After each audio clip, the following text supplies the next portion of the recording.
Australia is in the grips of a well-documented housing crisis as home prices continue to climb with demand still outstripping supply.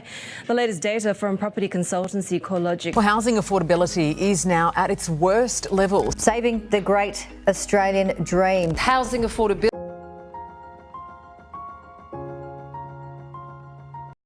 2024 marcou o início de uma fase delicada para os australianos. A recessão per capita, anunciada pela terceira vez em 40 anos, reduziu os salários a patamares não vistos desde 2011.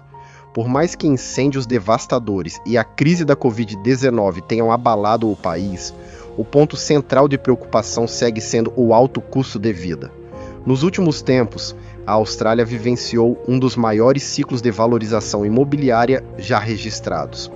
Desde 1973, o preço das casas em regiões metropolitanas subiu 36 vezes e a principal metrópole do estado de Nova Gales do Sul se tornou um dos locais menos acessíveis do mundo.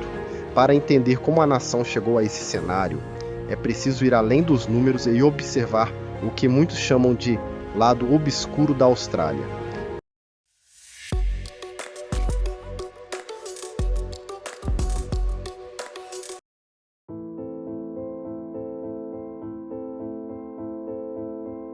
A primeira dificuldade é clara. Para adquirir uma casa mediana em uma grande cidade, famílias precisam de rendas anuais que podem ultrapassar $200 mil, ao passo que a renda familiar mediana gira em torno de 100 mil. De 2020 em diante, cidades como Brisbane, Adelaide e Perth viram seus imóveis saltarem mais de 50% em valor, enquanto os salários subiram apenas 12%. A situação se agrava para os jovens, que não conseguiram acompanhar a explosão nos preços ao longo das últimas décadas. Os índices de propriedade entre pessoas com menos de 34 anos caíram cerca de 25%. Em um caso emblemático, uma casa sem banheiro, sem eletricidade e sem cozinha foi vendida por $3,5 milhões no estado de Nova Gales do Sul, após intensa disputa de lances. O drama não se restringe à compra de imóveis. Alugar também se tornou um desafio, pois a média mensal de aluguel na principal metrópole de Nova Gales do Sul ultrapassa $3 mil e, em Brisbane, chega a $2.500. Desde 2020, o custo de locação cresce a um ritmo de mais de 8% ao ano, sufocando as famílias que tentam bancar despesas de 2024, com rendas que remontam a 2011. Além disso, a intensa competição por cada imóvel faz as pessoas enfrentarem filas e disputas com dezenas ou centenas de outros candidatos em busca apenas de um lar seguro. A crise de habitação e de aluguéis, com preços que saltaram mais de 50% em algumas cidades australianas e rendas familiares que não acompanham esse ritmo, reflete um cenário de deterioração do padrão de vida no país. Conforme aponta a notícia divulgada sob o título "Sem precedentes desde 1959", os padrões de vida dos australianos levarão anos para se recuperar. De acordo com a notícia, esse quadro, marcado pela disparidade entre o valor dos imóveis e o ritmo de crescimento salarial, impede cada vez mais jovens de adquirirem moradias, ampliando o abismo entre quem já tem uma casa própria e quem se vê à mercê de aluguéis em constante elevação. Por exemplo, no gráfico é possível visualizar o comportamento da renda, do consumo das famílias ao longo do tempo e a taxa de poupança ao longo de mais de 3 décadas, ajudando a entender como eventos econômicos, como recessões, picos de crescimento ou choques externos, afetam o dinheiro disponível, os gastos e a propensão das pessoas a poupar.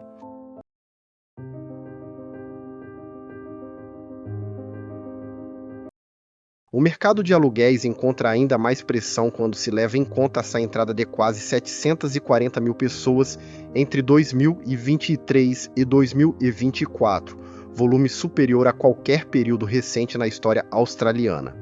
A maioria chega com vistos temporários e, portanto, passa a ocupar imóveis de aluguel, o que, somado à oferta restrita, dispara os preços. Bairros de forte concentração de imigrantes, como a zona sudeste de Melbourne, e áreas específicas no sudoeste de Sydney, viram os valores subirem quase 20% em 12 meses. Para economizar, Esses recém-chegados muitas vezes dividem a unidade com várias pessoas, deixando quem já estava no país em desvantagem. Por outro lado, o argumento de que a imigração seria a principal causa do encarecimento de casas encontra menos sustentação, porque a taxa de imigração atual é, em linhas gerais, compatível com o histórico de décadas anteriores. O que mudou foi a queda significativa no ritmo de construção de moradias. A chegada de imigrantes coincide com o debate sobre as políticas migratórias australianas, que costumam ser vistas como restritivas, mas ainda permitem o crescimento expressivo de vistos temporários. De acordo com a matéria da Exame, a Austrália possui uma das políticas migratórias mais rígidas do mundo, ao mesmo tempo em que facilita a obtenção de vistos temporários, o que gera fluxos intensos de entrada no país. A notícia destaca ainda que enquanto os defensores das políticas anti-imigração ganham terreno nos Estados Unidos e na União Europeia, a Austrália se enaltece de suas polêmicas medidas draconianas que conseguem dissuadir os migrantes de chegarem à sua costa.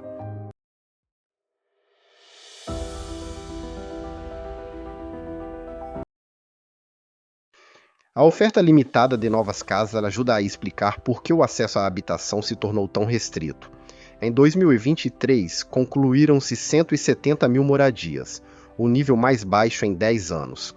Isso ocorreu ao mesmo tempo em que o país vivenciou um pico migratório histórico.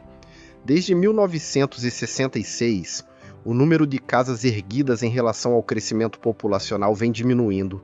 A partir de 2000, essa queda na construção se intensificou, gerando um déficit que se mantém até hoje.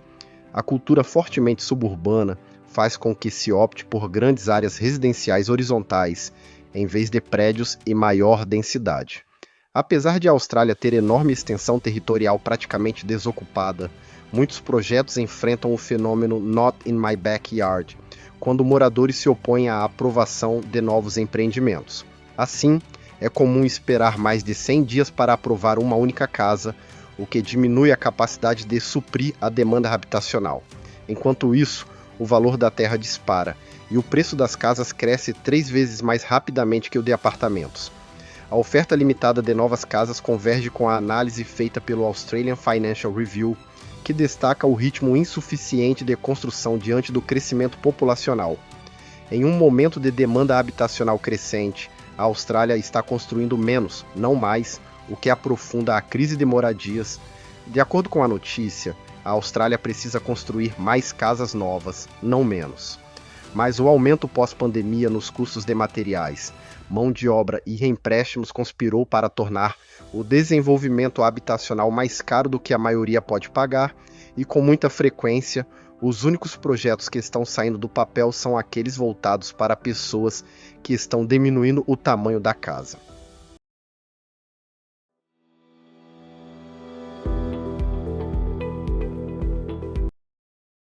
Outro elemento crucial na crise imobiliária são as políticas tributárias. O Negative Gearing, criado nos anos 30, permite deduzir as perdas de um imóvel alugado na declaração de renda pessoal, incentivando a compra de residências para aluguel. As reformas tentadas na década de 80 foram revertidas por pressões políticas, mantendo a vantagem para investidores. Ainda nos anos 80, a redução nos controles de taxa de juros tornou os empréstimos mais acessíveis, ampliando o uso dessa estratégia.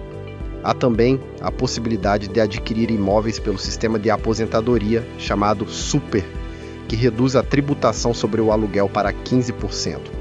Em 1999, cortou-se em 50% o imposto sobre ganhos de capital na venda de propriedades e, se a transação ocorrer no Super, a alíquota efetiva pode ser de apenas 10%.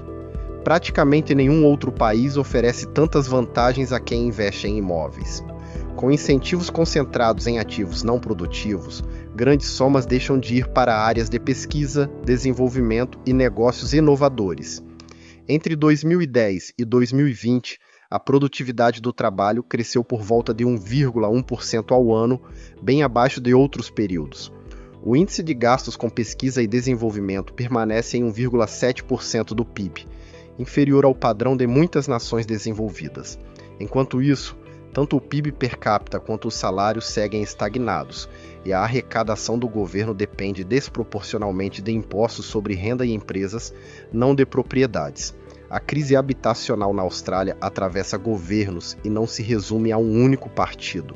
Décadas de escolhas políticas favoreceram a valorização dos imóveis e criaram obstáculos aos novos compradores, especialmente entre os mais jovens e menos abastados. Reverter esse quadro demanda vontade política para rever incentivos fiscais, desburocratizar as construções e facilitar investimentos em áreas produtivas. O caminho para uma sociedade mais equilibrada e justa depende de políticas que priorizem o bem-estar coletivo, sem sufocar quem quer apenas ter um lar e se desenvolver economicamente. Conte pra gente o que você acha da situação imobiliária na Austrália. Escreva seu comentário agora mesmo e não deixe de curtir o vídeo e se inscrever no canal para continuar acompanhando nossos conteúdos.